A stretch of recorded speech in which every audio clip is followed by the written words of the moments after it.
जन्माएर हुर्काएर पढाएर उनीहरूलाई जोडी पनि त लगाइदिनु पर्यो।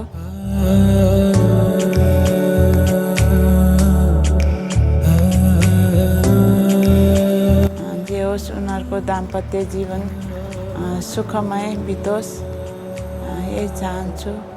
सधैँ राम्रो होस्।